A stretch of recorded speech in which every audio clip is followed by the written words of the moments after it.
been arrested. A strange scene last week in Ottawa as a man follows Jagmeet Singh and asks if he should arrest the NDP leader. It appears to be the same man who attempted to carry out a citizen's arrest on who he thought was Bloc Québécois MP Mario Beaulieu days earlier.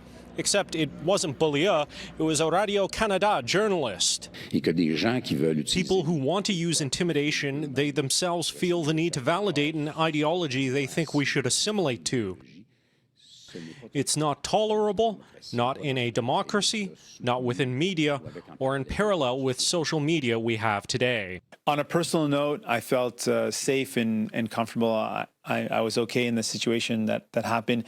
But I also have years and years of martial arts experience, and I've competed, and I felt very comfortable in making sure I could take care of myself. At times, the man asks if Singh could speak to him for 20 minutes and that he has a workplace safety and insurance bureau issue that has resulted in suicides. But much of this and other videos surrounding this incident are inaudible. It's just the latest in a series of incidents aimed at Canadian lawmakers. Someone harassed staff at Catherine McKenna's Ottawa office in August, and earlier this year, an armed intruder tried to breach the Prime Minister's home. Xiaoli Li is a political scientist. He says politicians should be accessible to the public, but threats of citizens' arrests are unacceptable. It is worrisome for our political system, and these individuals are difficult to manage because some of them feel left out of the political system.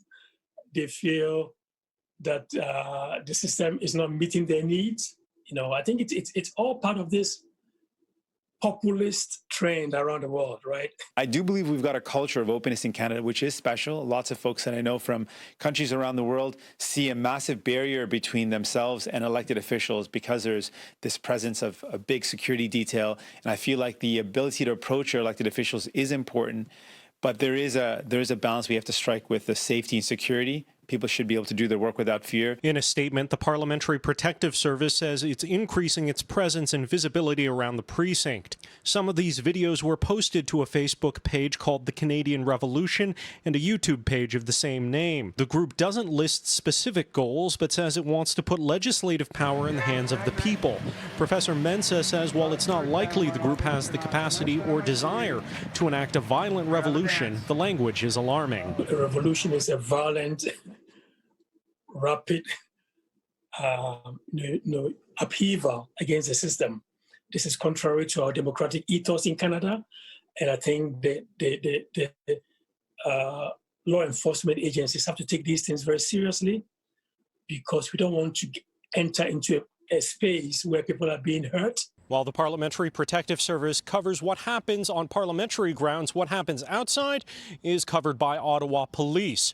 Ottawa Mayor Jim Watson says the Ottawa Police Board will discuss this issue on Monday evening. In Ottawa, Xiaoli Li, City News.